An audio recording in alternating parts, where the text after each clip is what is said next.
첫 번째 이슈는요. 코로나19가 다시 기승을 부리면서 글로벌 경제가 하강 곡선을 그릴 것이다라는 전망들 속속들이 제기되고 있습니다. 앞서도 설명드렸지만 간밤 미국과 유럽 글로벌 주요 증시들은 3% 이상 낙폭을 보이면서 급락 마감했습니다. 그래도 다른 국가에 비해서는 우리나라가 조금은 선방을 해주고 있긴 한데 이게 걱정의 끈을 놓을 수가 없어서 덮어지면 어떡하지라는 문제 때문에 우리 시장 앞으로의 방향성 어떻게 좀 전망하시나요? 사실은 만약에 2차 팬데믹이 다시 온다라고 했을 때는 당연히 이제 뭐 우리나라 같은 경우는 외국인의 자본에 대한 이런 투자 비중이 높기 때문에 네. 그거에 대해서 자유로울 수 없는 것은 사실입니다. 근데 이제 우리가 그래도 만약에 저번에 3월 달처럼 만약에 처음 이렇게 막 지수가 막 빠질 때 같은 경우는 우리가 사실 이렇게까지 단박에 빠지는 경험을 거의 해본 경험이 네. 없기 때문에 대응이 좀 어려웠지만 그쵸. 이제 특히나 올해 또 그거에 또 내성이 생긴 사람들이 네. 좀 많이 있기 때문에 제가 봤을 때는 요번에 좀 2차 팬데믹이 오더라도 지수나 코스닥에 대한 그런 지수들은 예전만큼은 그렇게까지 빠지진 않을 것이다라는 생각이 들고요. 네. 그다음 또 차이점이 뭐냐면 그때는 우리가 진단키트라든지 뭐 코로나 백신이라든지 이런 거에 대한 전혀 이런 게 없었는데 그렇죠. 지금 그래도 뭐 모더나, 존슨앤존슨, 뭐 아스트라제네카 같은 그런 11개의 기업이 지금 3상 진행을 하고 있는 부분이고 물론 저는 조금 시간이 더 필요할 거라고 생각은 들어요. 왜냐하면 3상이라는 것 자체가 워낙 그쵸. 부작용을 체크를 해야 되는 거고 대규모 임상을 해야 되는 부분이기 때문에 시간은 조금 걸릴 수 있지만 어쨌든 그런 가시화들이 있는 상황이고 또 진단키트 같은 경우 지금 FDA 승인 받은 기업들도 엄청나게 많고 그쵸. 이미 뭐 시즌부터 시작해서 굉장히 매출이 많이 나오고 있는 부분이기 때문에 과거와는 조금 다른 그런 양상이 나오지 않을까. 다만 하방에 있어서 자유롭기는 조금 어려울 수는 있다라는 그런 관점으로 좀 지켜보시면 좋을 것 같고요. 또 우리가 또 단기간에 또 변수가 나올 수 있는 게 결국에 대선이잖아요. 그렇죠.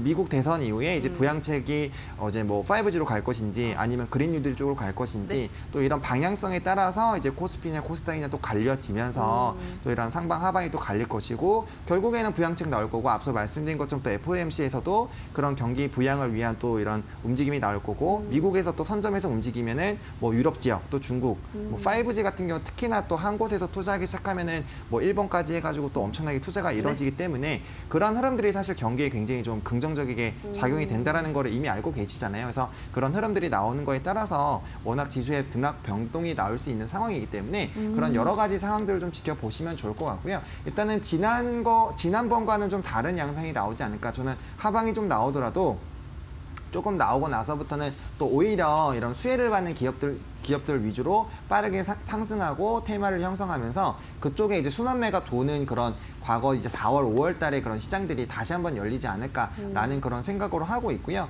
또 이제 비대면 관련된 종목군들 뭐 예를 들면은 이제 알서포트 같은 종목 같은 경우는 워낙 지금 매출이 잘 나와주고 있습니다. 그리고 뭐 네이버나 카카오 같은 경우도 실적 굉장히 잘 나오고 있고 뭐 카페24 같은 이제 또 온라인 쇼핑 그리고 뭐 NHN 한국사이버결제 같은 또 결제주들 이런 종목군들 여전히 실적이 좀 잘 나오고 있거든요. 그리고 그와 관련돼서 이미 이제 처음으로 또 비대면을 시작하는 게 아니고 이미 어느 정도 다 사람들이 사용을 했고 그거를 이제 유료로 좀 전환하는 그런 시기까지 왔기 때문에 좀 어쨌든 삶의 변화가 좀 있었잖아요. 그 비대면이라는 것과 코로나에 대한 거 그리고 마스크를 쓰는 이런 삶에 조금 적응이 된 상황이기 때문에 과거와는 다른 흐름이 나올 것이다라고 저는 개인적으로 생각을 하고 있습니다. 그래서 어쨌든 최근에는 다시 한번 2차 팬데믹 오는 그런 흐름들이 나타나고 있기 때문에 코로나19 수혜주들을 좀 지켜보셨으면 좋겠는데 뭐 대표적으로 뭐 알소포트나 수젠텍, 시즌, 카카오, 네이버 이런 비대면 관련된 종목군들 또 키트 관련된 종목군들 또 최근에 마스크 관련된 종목군들이 다시 한번 꿈틀꿈틀하고 있기 때문에 뭐 마스크 관련된 종목 모나리자라든지 뭐 웰크론이라든지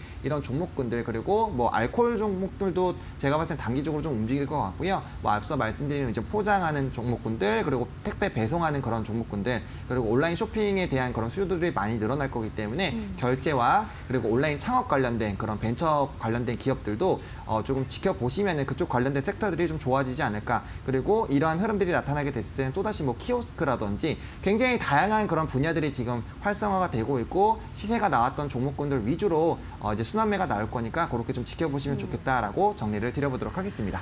네, 하방으로부터 자유로울 수는 없지만 그래도 예전만큼의 낙폭은 나오지 않을 것이다. 이미 학습 효과, 또 내성이 생겼기 때문에 그러한 점에서 시장 크게 염려할 부분은 없겠고 코로나 바이러스가 처음 확산하기 시작했을 때 막 떠올랐던 종목들, 마스크 관련주, 뭐 진단키트 이러한 종목들 다시 한번 눈여겨보자는 설명하셨습니다. 다음 이슈는 녹색 산업에 대해서 이야기를 해보도록 하겠습니다. 뭐 올 한 해 우리 시장 키워드 친환경, 그린 빼놓을 수가 없습니다, 전문가님. 어떤 수혜주도 다시 한번 눈여겨봐야 될까요? 일단은 이제 우리 토픽이 또 초미세먼지이다 보니까 네. 이제 미세먼지 관련된 종목군들 뭐 이제 마스크가 될 수 있겠고 또 공기청정기 관련된 그런 부분들 또 이제 뭐 탄소 배출권이나 환경 규제에 대한 이런 저에너지 이제 나오는 그런 부분들 그러니까 효율화죠. 에너지 효율화가 나올 수 있는 그런 기업들 위주로 좀 일단 집중해서 보시면 좋을 것 같고요. 네. 또 최근에 이제 그린 뉴딜 관련돼서 이제 이슈가 되는 게 또 수소 쪽이에요. 그린 수소에 대한 그런 얘기들이 계속 나오면서 사실 이제 수소 관련된 종목군들이 굉장히 좀 잘 움직이고 있잖아요. 그리고 그 수소를 또 만드는데 영향을 주는 섹터가 또 가스 관련된 그런 섹터이기 때문에 그와 관련해서 좀 많이 지켜보시면 좋을 것 같고요. 일단 초미세먼지 관련된 부분에서는 사실 겨울철에는 이제 난방을 떼기 때문에 그와 관련돼서 많이 좀 배출이 될 수 있고 또 이제 중국 쪽에서 다시 한번 코로나19 이후에 공장 가동이나 이런 것들이 많이 되면서 발생을 하는 그런 시즌이기 때문에 좀 계절 테마주라고 보시면 좋을 것 같아요. 그래서 그런 부분으로 사실 내년 3월까지는 좀 집중해서 시세가 나올 수 있는 부분들이 있기 때문에 관련돼서 좀 지켜는 보시되 이런 관련된 섹터 같은 경우는 사실 시세가 나오기 시작하면은 길어봐야 2주 안쪽으로 끝나는 그런 경우가 많기 때문에 만약에 시세가 나오기 시작한다면 단기 트레이딩 관점으로 좀 접근하시는 게 맞지 않을까라고 좀 정리를 드리겠고요. 그다음에 이제 수소 관련된 부분들은 뭐 지금 그린 뉴딜 2020 뭐 관련된 그런 지금 박람회도 진행을 하고 있잖아요. 그래서 그와 관련돼서 어떠한 결과들이 나오는지 또 이제 그린 뉴딜 같은 경우 또 정책에 따라서 얼마든지 또 추가적인 수혜를 받을 수 있는데 이미 뭐 2035년, 뭐 50년까지 중장기적인 계획들이 굉장히 많은 상황이기 때문에 중장기적으로도 충분히 바라보실 수 있는 이제 좀 유망한 섹터다. 그리고 앞으로 친환경적인 부분들, 자동차, 뭐 조선 대부분이 그런 식으로 지금 움직이고 있거든요. 그리고 뭐 해상풍력이라든지 뭐 이제 신재생 에너지라든지 이런 시장에서 지금 최근에 주도하고 있는 것들은 전부 다 환경에 대한 그런 부분이기 때문에 그와 관련된 종목군들은 지속적으로 좀 지켜보셔도 나쁘지 않겠다. 그리고 만약 보신다면은 어쨌든 초미세먼지 관련돼서는 뭐 코에 위닉스, 뭐 KC 코트렐 이제 뭐 원래 좀 수혜를 받았었던 그런 종목군들 먼저 보시고 그 다음에 이제 기업 모멘텀 따로 있는 종목군들 후발주자로 좀 보시면 좋지 않을까라고 정리를 드려보도록 하겠습니다. 네, 미세먼지 관련주 다시 한번 주목을 해보시지만 단기 트레이딩 관점에서 접근하는 게 좋겠다라는 전략 종목들과 함께 제시를 해드렸습니다. 자, 여기까지 오늘의 새빨간 이슈들은 해림 헬스스타의 하창환 본부장과 함께했습니다. 전문가님 고맙습니다. 네, 감사합니다.